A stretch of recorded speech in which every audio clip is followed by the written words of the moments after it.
I want to start by re-emphasizing the point that what are called the religions of the East, the ones we're discussing, Hinduism, Buddhism, and Chinese Taoism, they don't involve that you believe in anything specific, and they don't involve any idea of obedience to commandments from above, and they don't involve any conformity to a specific ritual, although they do have rituals, but their rituals vary from country to country and from time to time. Their objective is always not ideas, not doctrines, but a method for the transformation of consciousness. That is to say, for a transformation of your sensation of who you are. And I emphasize the word sensation because it's the strongest word we have for feeling directly. When you put your hand on the corner of a table, you have a very definite feeling. And when you are aware of existing, you also have a definite feeling. But in the view of these methods or disciplines, the ordinary person's definite feeling of the way he exists and who he is a hallucination. To feel yourself as a separate ego, a source of action and awareness that is entirely separate and independent from the rest of the world, somehow locked up inside a bag of skin, is seen as a hallucination. That you are not a stranger in the earth, that comes into this world either as a result of a natural fluke or being a sort of spirit that comes from somewhere else altogether. But that you, in your fundamental existence, you are the total energy that constitutes this universe, playing that it's you, playing that it's this particular organism, and even playing that it's this particular person. Because the fundamental game of the world is a game of hide and seek. That is to say, that the colossal reality, the energy that is everything, that is a unitary energy, that is one, plays at being many, at manifesting itself in all these particulars that we call you and you and you and you and you and you and you and you and this and that and all around us. And it's fundamentally a game. And you can say that this goes really for all the systems that I'm talking about. It's the basis of Hinduism, of Buddhism, and of Taoism, this intuition. Now today we're going to talk about Buddhism. Buddhism is an offshoot of Hinduism. You could in a way call it a reform of Hinduism, or Hinduism stripped for export. It originates in northern India, close to the area that is now Nepal, shortly after 600 BC. There was a young prince by the name of Gautama Siddhartha who became the man we call the Buddha. Now the word Buddha is not a proper name, it's a title. And it's based on the Sanskrit root Buddh, B-U-D-H, which means to be awake. And so you could say the Buddha is the man who woke up from the dream of life as we ordinarily take it to be and found out who he was, who he is. It's curious that this title was not something new. There was already in the whole complex of Hinduism the idea of Buddhas, of awakened people, and curiously they are ranked higher than gods.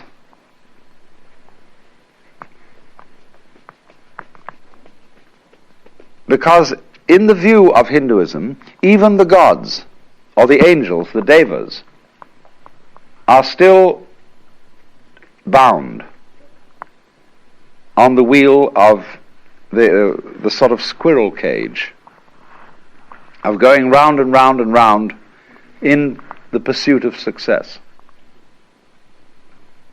And the idea is that if you pursue something that you can call success, pleasure, good, virtue, which originally of course means strength, magical power, all these positive things,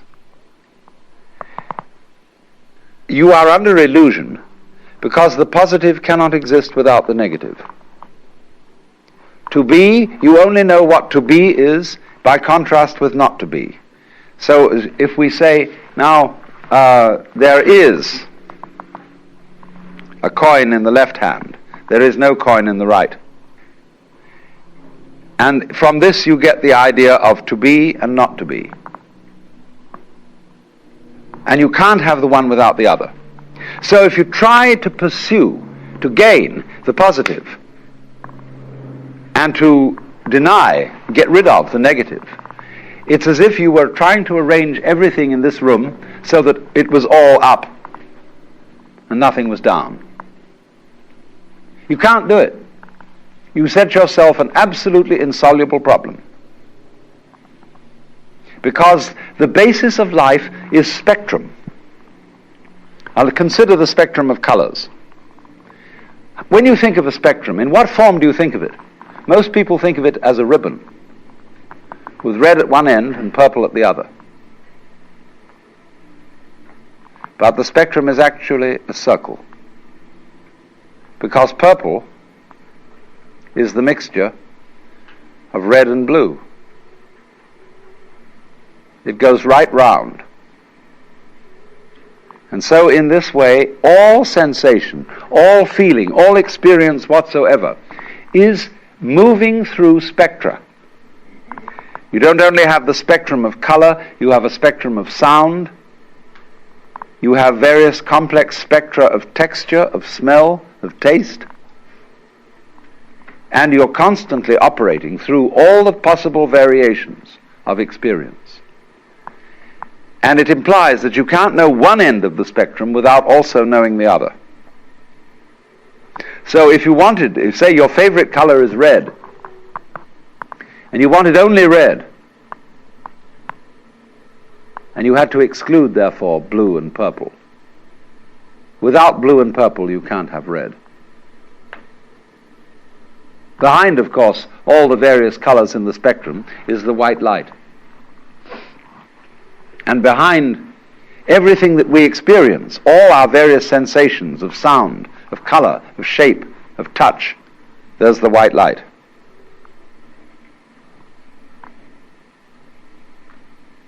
And I'm using the phrase the white light rather symbolically. I don't mean it literally. But there is common to all sensations what you might call the basic sense. And if you explore back into your sensations and reduce them all to the basic sense, you're on your way to reality, to what underlies everything, to what is the ground of being, the basic energy. And to the extent that you realize this and know that you are it, you transcend, you overcome, you surpass the illusion that you are simply John Doe, Mary Smith, or what have you. So then, the Buddha, as the man who woke up, is regarded as one Buddha among a potentiality of myriads of Buddhas. Everybody can be a Buddha. Everybody has in himself the capacity to wake up from the illusion of being simply this separate individual. The Buddha made his doctrine very easy to understand, because in those days there wasn't very much writing being done, and people committed things to memory. And so he put his doctrine or method in various formulae, which are very easy to remember, and I'm going to explain it in those terms so that you can remember it just as well. He, of course, practiced the various disciplines that were offered in the Hinduism of his time, but he found in a certain way that they had become unsatisfactory, because they had overemphasized asceticism, had overemphasized putting up with as much pain as you can. There was a feeling, you see, that if the problem of life is pain, let us suffer. And this is the root of the ascetics, you see, who lie on beds of nails, who hold a hand up forever and ever and ever, who eat only one banana a day, who renounce sex, who do all these weird things, because they feel that if they head right into pain and don't become afraid of it, but suffer as much pain as possible, they will, by this method, overcome the problem of pain. And they will set themselves free from anxiety. There's a certain sense in that, as you can obviously see. Supposing, for example, you have absolutely no fear of pain. You have no anxieties. You have no hang-ups. How strong you would be. Nobody could stop you. You would have ultimate courage.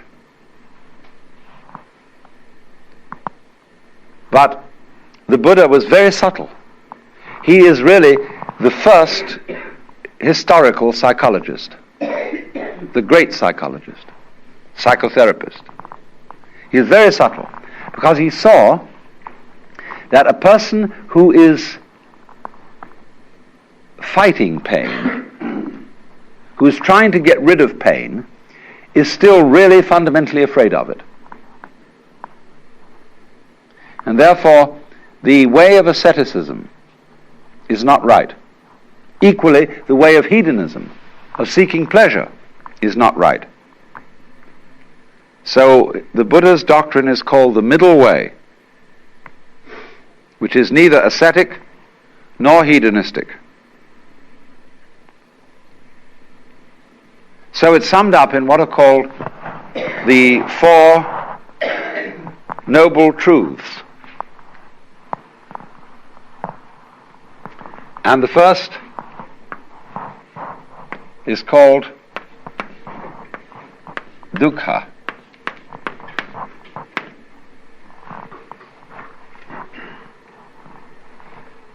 Dukkha means suffering in a very generalized sense.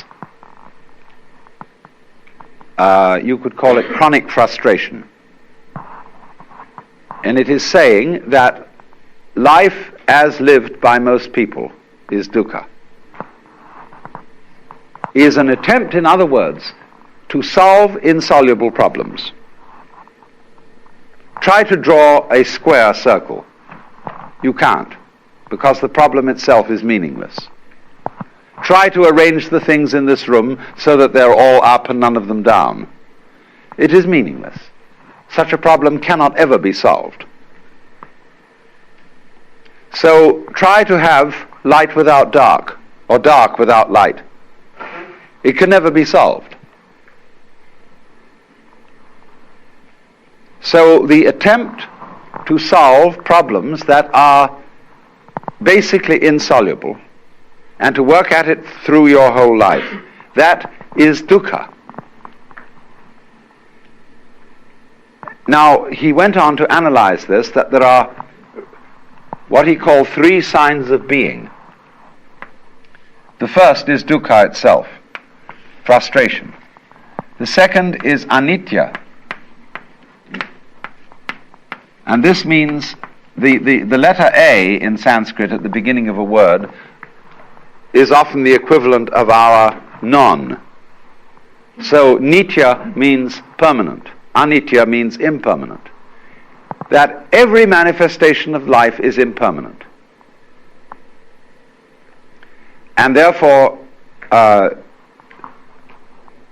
quest to make things permanent, to straighten everything out, to get it fixed, is an impossible and insoluble problem. And therefore, we experience dukkha, or this sense of fundamental pain and frustration, as a result of trying to make things permanent. And the third sign of being is called anatman. Now, you know from my talk on Hinduism that the word atman means self. Anatman means therefore non-self. That there is in you no real ego. Now, I've explained that already. I've explained in talking about Hinduism that the idea of the ego is a social institution. It has no physical reality. It is simply, the ego is your symbol of yourself. Just as the word water is a noise which symbolizes a certain liquid reality, so the idea of the ego, the role you play, who you are, is not the same as your living organism. Your ego has absolutely nothing to do with the way you color your eyes, shape your body, circulate your blood. That's the real you. But it's certainly not your ego, because you don't even know how it's done from the standpoint of your conscious attention. So the idea of anatman is firstly that the ego is unreal. There isn't one.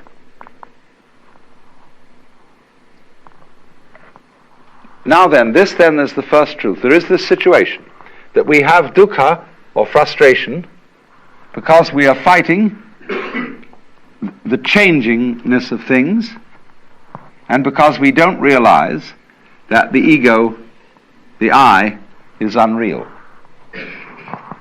The second of the Four Noble Truths is then called Trishna.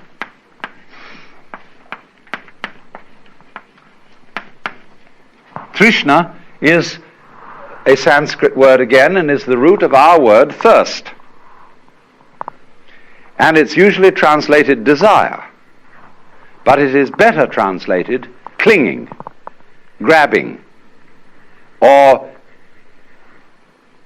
there's an excellent modern American slangy word, hang up. That is exactly what Trishna is, a hang up. Trishna is clutching. As, for example, what we call smother love. When a mother is so afraid that her children may get into trouble that she protects them excessively.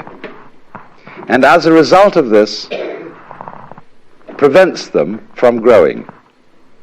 Or when lovers cling to each other excessively and have to sign documents that they will curse and swear to love each other always, they are in a state of trishna.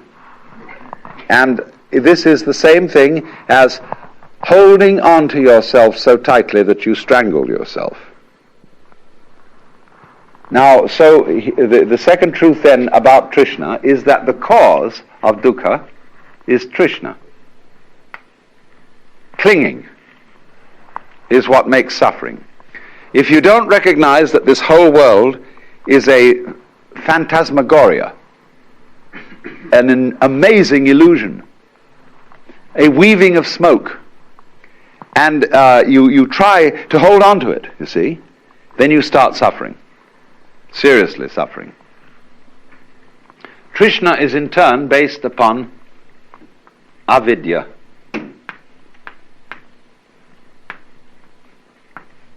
The same negative, vidya, from the root vid, means knowledge, as in the Latin video and the English vision. Avidya, therefore, is ignorance. Gnosis, gna, means, of course, to know. Knowledge is the same thing as gnosis in Greek. To know. So this is not to know, to ignore, to overlook. And I explained in the first talk in this series how we ignore all kinds of things because we notice only what we think noteworthy. And therefore our vision of everything is highly selective. We pick out certain things and say that's what's there, just as we select and notice the figure rather than the background. Sometimes I draw this on the blackboard and ask the question, what have I drawn? What would you say? What have I drawn? A circle. Any other suggestions? A hole in the black. Yeah, you're getting the point. I've drawn a wall with a hole in it, you see. But ordinarily, you've been reading my books. But ordinarily people see the ball, the circle, the ring or whatever, and never think of the background because they ignore the background. Just as one thinks that you can have pleasure without pain. You want pleasure of the figure and don't realize that pain is the background. So avidya is this state of restricted consciousness, restricted attention, that moves through life unaware of the fact that to be implies not to be, and vice versa. So now the third noble truth is called nirvana.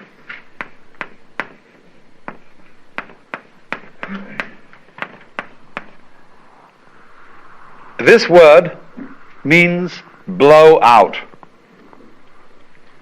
Nira is a negative word, again, like Vana is blowing.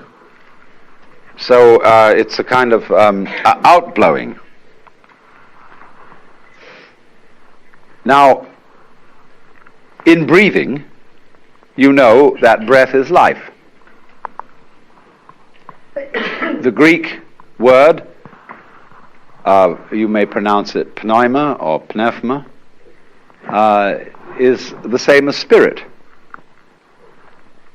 And spirit means breath. In the book of Genesis, when God had made the clay figurine that was later to be Adam, he breathed the breath of life into its nostrils.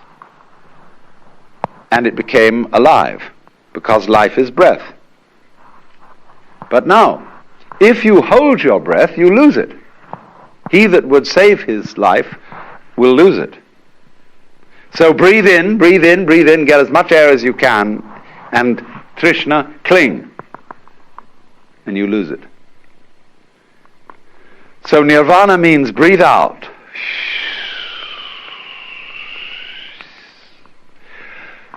What a relief that was. The sigh of relief. Let it go. Because it'll come back to you if you let it go. But if you don't let it go, you'll just suffocate. So a person in the state of nirvana is what we might call a blown out person. Like blow your mind. Let go. Don't cling. And then you're in the state of nirvana. And I re-emphasize the point. This is not, I'm not preaching, see? not saying this is what you ought to do. I'm simply pointing out a state of affairs that is so. There's no moralism in this whatsoever. It's simply pointing out, like, if you put your hand into the fire, you'll get burned. You can get burned if you want to. That's okay. But if it so happens that you don't want to get burned, then you don't put your hand in the fire. So in the same way, if you don't want to be in a state of anxiety all the time, and again I emphasize, if you like to be anxious, it's perfectly all right. See, Buddhism never hurries anyone on. They say, you've got all eternity through which to live in various forms. And therefore, you don't have just one life in which you've got to avoid eternal damnation. You can go running around the wheel and the rat race and play that game just as long as you want to, so long as you think it's fun. But if there comes a time when you don't think it's fun, you don't have to do it. So I wouldn't say to anyone who disagrees with me and who says, well, I think we ought to engage the forces of evil in battle and put this world to right and so on and so forth and arrange everything in this world so that it's all up. Try it, please. It's perfectly okay. Go on doing that.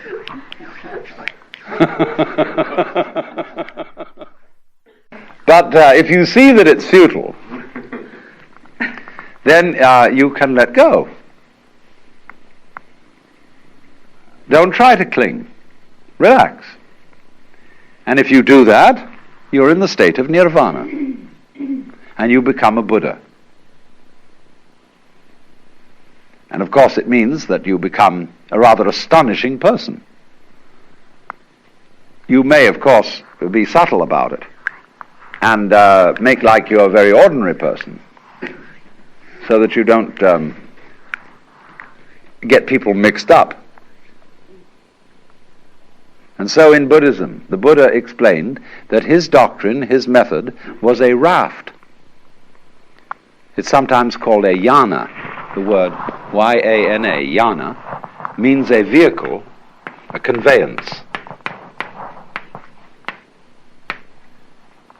And when you cross a river on a raft, and you get to the other shore, you don't pick up the raft and carry it on your back. You leave it behind. But people who are what I would call hooked on religion are always on the raft. They're going back and forth, back and forth, back and forth on the raft. So the clergyman tends to turn into a ferryman who's always on the raft and never gets over to the other shore himself. Now, there's something to be said for that, because how are we going to get the raft back to the first shore to bring over the other people? See? Somebody has to volunteer to take the back journey. But he must be awfully careful to realize that the real objective is to get the people across and set them free. If you dedicate yourself to ferrying people across, don't ask them to come back on the raft with you, because you'll get overcrowded and people will think that the raft is the goal rather than the other shore.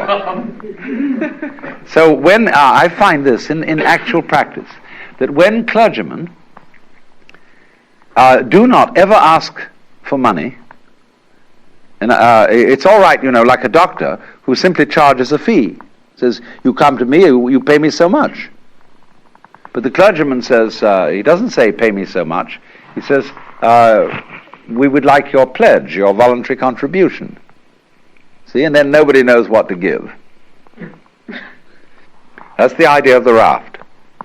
Now then, the fourth noble truth is called marga.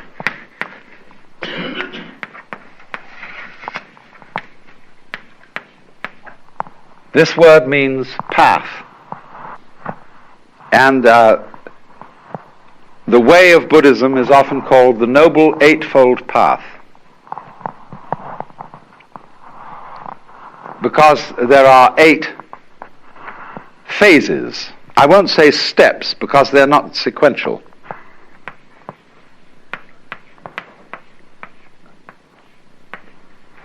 Samyak is a very curious phrase. It doesn't mean right in our sense of correct. Sam is the same really as our word sum. Total, complete, all-inclusive. We might use the word integrated, as when we say a person has integrity. That a person who has integrity, we mean he's all of a piece. He's not divided against himself. So, in this sense of samyak drishti, this is related to the word darshan, which means a point of view or viewing. When you go to visit a great guru or teacher, you have darshan, you look at him and you offer your reverence to him. This is darshan. Many senses of it, but it means simply to view. Look at the view. So the samyak darshan is the complete view. For example, let's take the constellation called the Big Dipper. We look at it from a fairly restricted zone in space, and it always seems, whatever the season of the year, because we're so far away from it, that those stars in the Big Dipper are in the same position. But imagine looking at it from somewhere else in space altogether, and those stars would not look like a dipper. They'd be in another position. Now then, what is the true position of those stars? Don't you see there isn't one?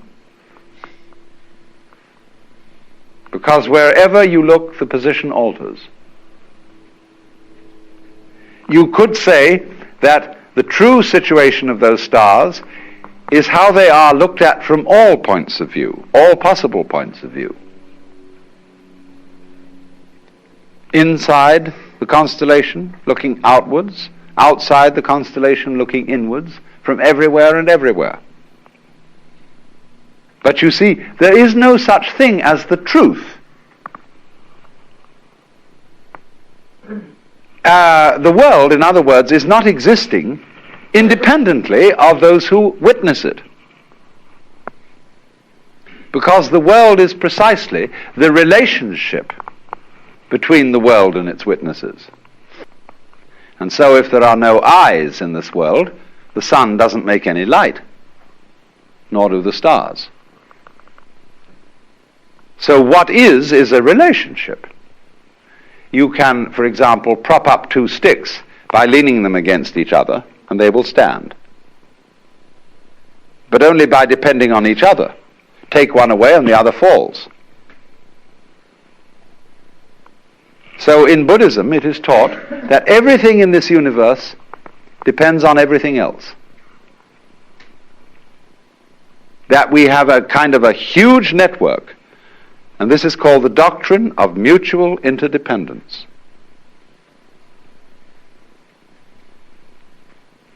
All of it hangs on you, and you hang on all of it, just as the two sticks support each other. And this is conveyed in a symbol which is called Indra's net. Imagine a multidimensional spider's web in the early morning covered with dewdrops. And every dewdrop contains the reflection of all the other dewdrops. And in each reflected dewdrop, the reflections of all the other dewdrops in that reflection. And so ad infinitum.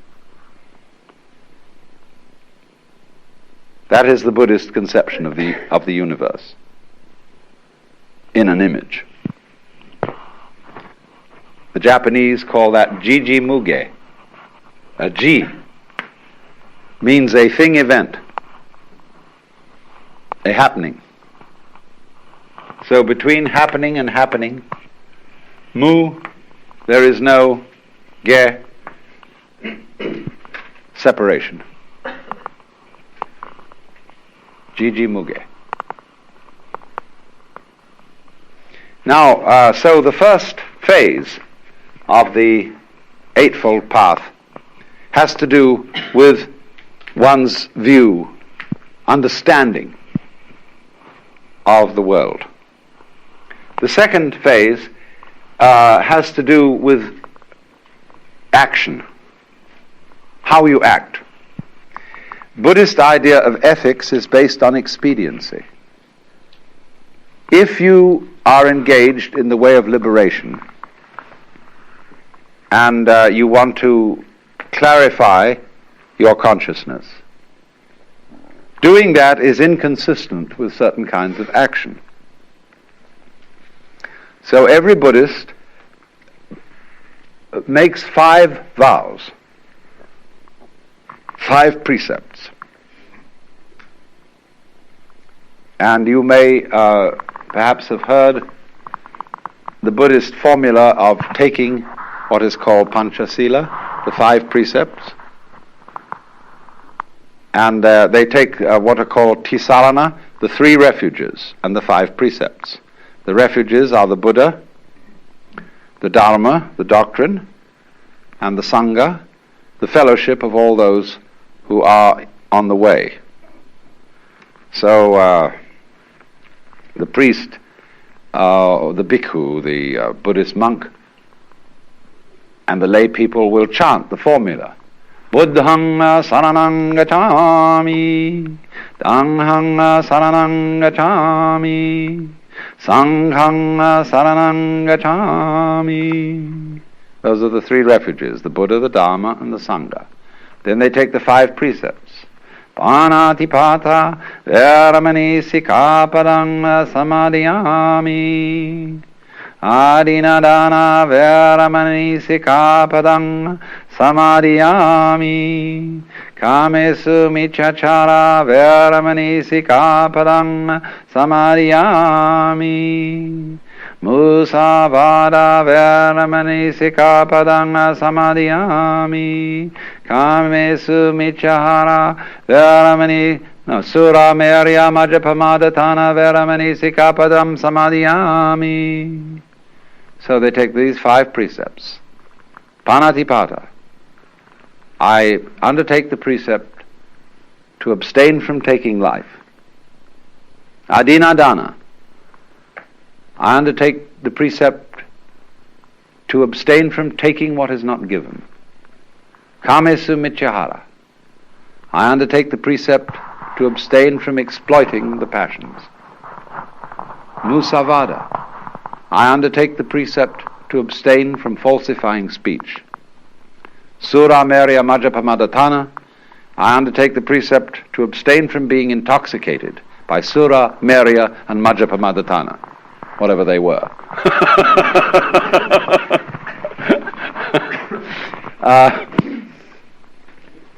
I presume toddy, which is alcohol. I don't know what else it was. Nobody does know. Because you see, if you start killing people or taking life, you're in trouble. You set up an opposition, and you've got to become involved in taking care of it. If you start stealing, you worry people. You upset people's orientation in life, because if you suddenly come back home for dinner and find somebody's stolen your table, where are you going to serve dinner? If you exploit your passions, it means that when you feel bored and somehow that life is a little bit empty, you say, well, now what are we going to do this evening? Let's go and get stuffed. A lot of people who suffer from obesity are trying to simply fill their empty psyche by stuffing themselves with food. Well, it's the wrong cure. So, likewise, musavada, if you start telling lies to everybody, you know what happens when you start telling lies. You have to tell extra lies to cover up the first one, and you get into the most hopeless misunderstanding. Speech collapses. And of course the intoxication is the same problem as the exploitation of the passions. So there's a purely kind of practical, expedient, utilitarian approach to morals. There's another side to this which doesn't enter into the precepts, which I will explain later. So that's the third phase of the Eightfold Path. Then the second phase. Then the third phase has to do with your mind, with your state of consciousness.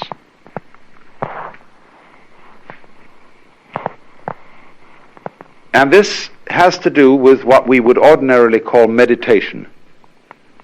There are the two final, the seventh and eighth aspects of the path are called Samyak Smriti and Samyak Samadhi. Smriti means recollection. That's the best English word for it. Now, do you understand? The word recollect is to gather together what has been scattered. What is the opposite of remember?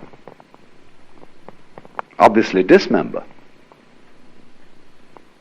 What has been chopped up and scattered becomes remembered.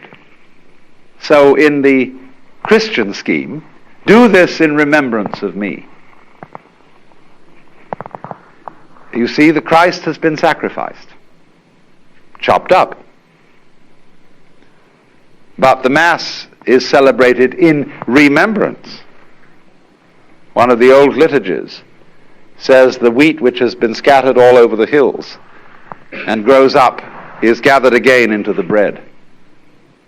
Remembered. Go back to your Hindu basis. The world is regarded as the dismemberment of the self, the Brahman, the Godhead. The one is dismembered into the many.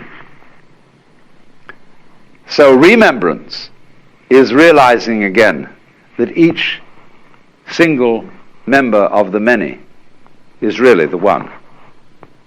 So that's recollection. You can think of it too in another way, and it's really the same way if you think it through. I'm going to leave you with a few puzzles so that you can think them through, and I won't explain them. But another way is to be recollected, is to be completely here and now. Are you here and now? Are you really here? There was a wise old boy who used to give lectures on these things, and he would get up and not say a word. He would just look at the audience. And he'd examine every person individually. And they'd all start feeling uncomfortable. He wouldn't say anything. He'd look at them all. And then he'd suddenly say, "Wake up! You're all asleep. And if you don't wake up, I won't give you any lecture." Are you here, recollected? See, most people aren't. They're bothering about yesterday and wondering what they're going to do tomorrow.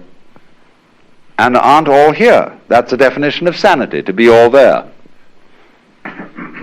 So to be recollected is to be completely alert, available for the present.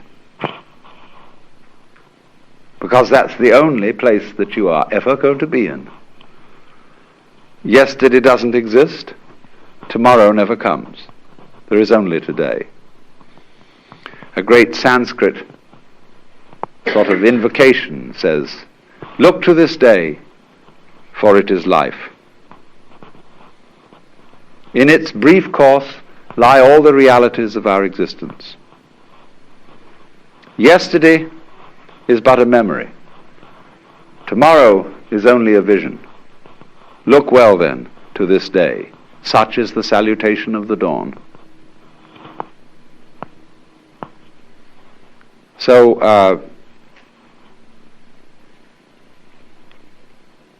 Smriti means then recollectedness in the sense of being all here. In the sense that this is the only where there is. Then beyond that comes samadhi. Again, notice the presence of this word SAM, sam. Samadhi is integrated consciousness in which there is no further separation between the knower and the known, the subject and the object.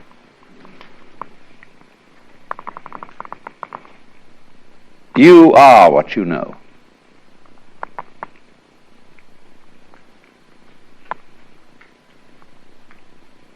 Now we think in the ordinary way that we are the witnesses of a constantly changing panorama of experience,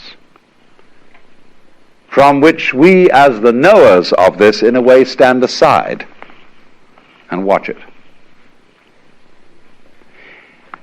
We think of our minds as a kind of tablet upon which experience writes a record, and the tablet is always there, although the experience goes by. And eventually the experience, by writing so much on the tablet, wears it out. It's all scratched away, and you die. See?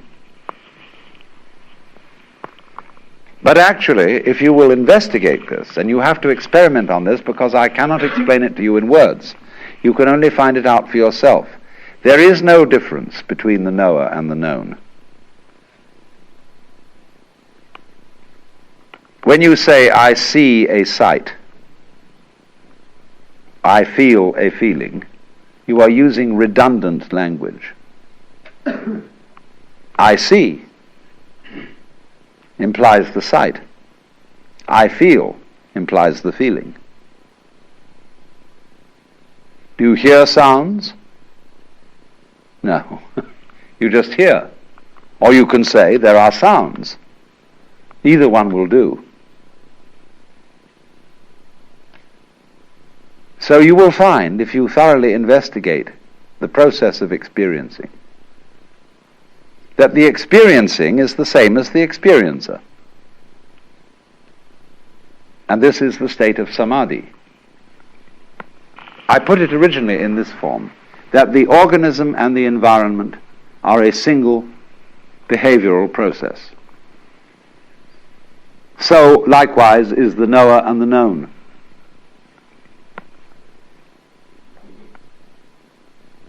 So you, as someone who is aware, and all that you are aware of is one process. That is the state of samadhi.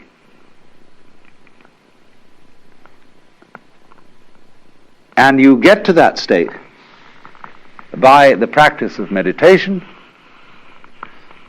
Every Buddha figure practically is seen in the sitting posture of meditation, which is sitting down quietly and being aware of all that goes on without comment, without thinking about it. And when you stop categorizing, verbalizing, talking to yourself inside your head, naturally the separations between, for example, knower and known, self and other, simply vanish. Can you point to the difference between my 5 fingers? Where will you put your finger if you want to point to the difference? You see, the idea of difference is an abstraction. It just isn't there in the physical world. Of course, that's not saying that the fingers are joined like a duck's claws with a web, but that it's just that. They're not the same. That's an idea. They're not different. That's an idea. And these ideas just aren't here. See? You can't point to it. You can't put your finger on it. Get then to the state of affairs where you see the world free from concepts. That's what Buddhists mean by void. When they say the world is basically they use the phrase shunya. That has a meaning of like empty, void. Everything is shunya. This has certainly also the meaning of anitya, of transience, but basically it means you can't catch the world in a conceptual net. Just if you try to catch water in a net, it all slips through. If you try to tie up water in a paper package or grab it in your hands, it all flows through. So, shunya, it doesn't really mean that the world itself, that the energy of the world is nothing at all. It means that no concept of it is valid.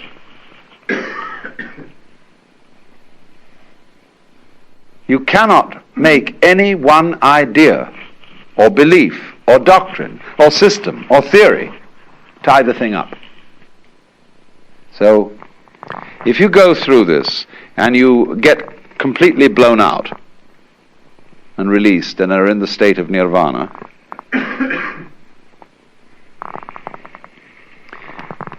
for no reason that anybody can explain, just as, for example, as I pointed out, when you see that you can't change yourself, you can't lift yourself up by your own bootstraps, you then get a new access of psychic energy. So in exactly the same way, when you get to this state of nirvana, there wells up from within you what the Buddhists call karuna, or compassion. The sense that you aren't different from everybody else. Everybody else's suffering is your suffering. And so this tremendous sense of solidarity with all other beings arises. So that he who reaches nirvana doesn't, as it were, withdraw into a sort of isolated peace, but is always coming back into the world, into the difficulties, into the problems of life, in compassion for everyone else. You can't be saved alone, because you're not alone. You are the whole cosmos.